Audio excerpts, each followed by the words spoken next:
Every chapter of life prepares us for the next. The book of my life has been extraordinary, filled with epic and transformative chapters, from humble beginnings to the sacred stillness of monastic life. Each page has been written with intention, reflection, and growth. So, welcome to the next chapter of my life, the transitional phase that I have been planning for several years has begun. And the next series of videos will be profound and slightly different because I will be free from certain constraints that I have voluntarily added to my life for a period of time to gain tremendous liberating insights, which I will be sharing over the coming weeks and months. One of the most profound lessons I've learned as a monk, an American monk, is that there's no ideal situation, no optimal monastery or temple, and family and friends are more important than you think. Being cut off from your own culture, not necessarily shunning your culture, but rethinking your culture and reframing things, reframing the concept of success, evaluating relationships, friendships, romantic and sexual relationships, looking at them meticulously, looking at the pros and cons, the positive and negative externalities. All of these things I've done profoundly during these 5 years of monkhood. I remember moments of profound silence, sitting in a room that's smaller than a 10 by 12, with my eyes slightly closed, experiencing great happiness and peace.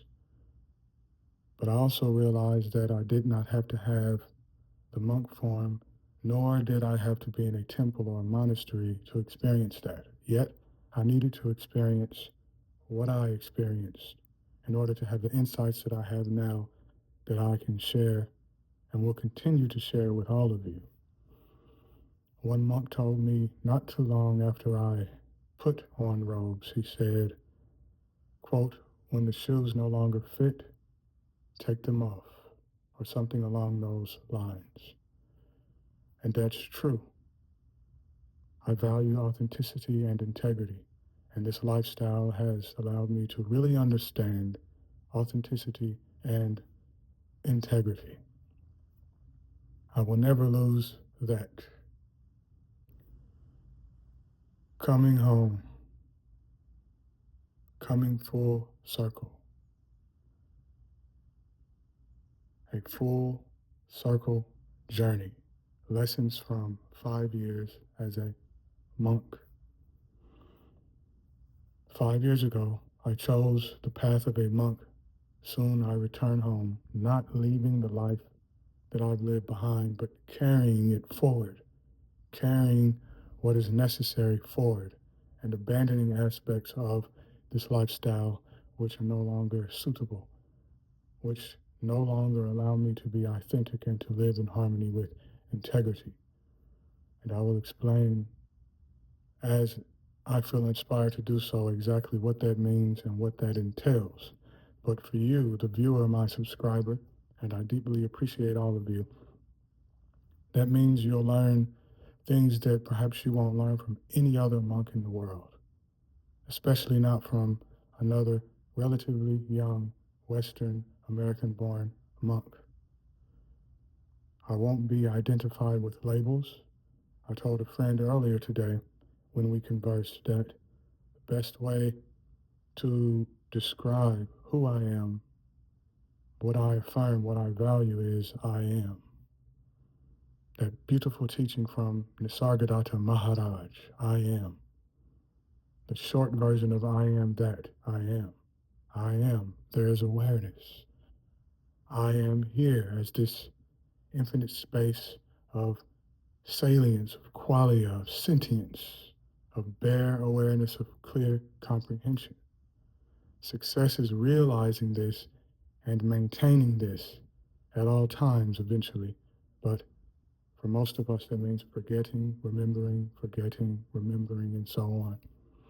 How quickly you remember who you truly are, who we truly are, is a great way to measure success. Not your income, where you live, the zip code, part of the world, your mate, how attractive he or she is, not the price tag of your vehicle, six-figure vehicle, or $1 million plus home. These things are okay. Humans strive for nice things. But if you can't sleep at night peacefully without taking medication, if you are addicted to alcohol and sex, if you can't stand being alone because you don't understand your mind, then we have a problem here with one's definition or framing of success. And I have a totally different understanding of success, which has allowed me to make the monumental decision that I have made regarding the next phase of my life. And I'm happy to share with all of you. Be well. Thanks for checking out another episode of the Modern Contemplative. This video is in the Conversations with Contemplative section, and soon we will dive deeply into what I call the Age of Augmented Intelligence. We will talk about breathwork, different types of meditation techniques that you can integrate throughout the day and night, things that don't require abandoning the world. I did all of what I've done so that you don't have to do it. Not necessarily a shortcut. There really is no such thing. But I will definitely give you pointers that will allow you to see just how quickly you can change your perception of reality to experience a greater degree of happiness and peace, perhaps even contentment, no matter what your living situation is. In the words of one of my favorite jazz artists, John Coltrane, love supreme.